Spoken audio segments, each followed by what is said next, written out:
let's just kind of take a step back. And I want to answer your question, but let me just take a step back. I actually want to take maybe a different posit, which is I'm not sure the healthcare system matters. And by that, what I mean is if you took that 20% of GDP, that entire healthcare system today, and literally just leveled it, just said, close every hospital, close every doctor's office, close everything, I'm not sure it matters. Let me give you a way to think about it. If I look at data going as far back as humanly possible, I go back to like the Bronze Age, the Neolithic Age, right? How long did people live? You know? 30 years, No, 20 it's years. actually, it was pretty amazing. So infant mortality was pretty high, right? You basically you died on the vine with high probability. If you didn't die on the vine, so there was roughly about a third of kids died on the vine. If you didn't die on the vine, you know how long you lived? 47 years on average. You know today, 72 on average.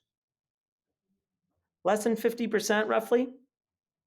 Okay, now let's compare that to something else. In the Neolithic age, you walked around on literally bare feet, okay?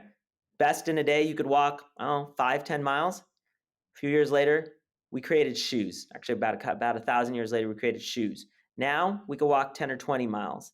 Then we created river boats. We could get 50 miles. Then what did we do? We learned to tame horses, 50 miles, maybe even 100 miles. Then think of all the advancements. Then we created hot air balloons. We started to get 300 miles. Then we created planes. We started to get hundreds and hundreds, like literally 1,000 miles. We eventually created like trains that across countries. We created space shuttles that took us to the moon, and now we literally are working on SpaceX is trying to take us to like Mars. We've gone from like 5 miles to 125 million miles, right? It's not like, oh, we went 50% increase. We went orders upon orders upon orders of magnitude in terms of the distance we can travel. And at the same time, over roughly that same, let's call it about 7,000 year period, we increased our lifespan by, 45, 50%. What it shows you is that the healthcare industry is roughly doing nothing at this point. I mean, really, it's trivial. A global pandemic occurred, and the first thing we said is put a piece of paper over your mouth. Like, that's our solution. We're in the shoes phase. We're nowhere. And so now you have to ask yourself, it's like, yeah, we can go ahead and debate about what are the incentives and what is this and what is that? But like at some point, we don't have the product, right? The product is immature and the product is crap. And so I think in some ways, the number one most important thing is we need the rate of innovation to really fundamentally change. If you look at transportation in the last roughly 200 years went through this massive inflection, right? You literally went from like planes, trains, and automobiles, and like you just like skyrocketed, no pun intended. Well, where's my like spaceships and rockets? Where's my skyrocketing in healthcare? It has yet to occur. And this is what technology brings to bear, right? When I walk up to a doctor and I say, do you know something? Hey, did you hear the latest about blah? They download a PDF and they read it. Well, that's bullshit, right? Like PDFs in the year 2022 is the way we communicate knowledge. Like, where are my apps? Where's my infrastructure, right? Like, this is what we need. We need technology in the world of healthcare, but nobody's created the tools, right?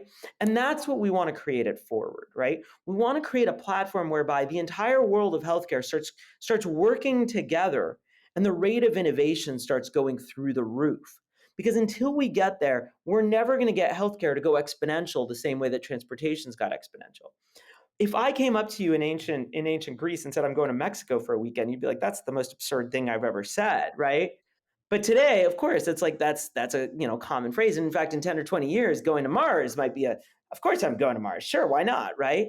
But today, if I tell you like, hey, I'm going to live to 300, you're like, yeah, that's insane. Well, why? Why is living to 300 insane? That should be a very common thing, right? It's just we have never inflected the arc of time in the same way we've inflected the arc of travel. And that's something that we need to do.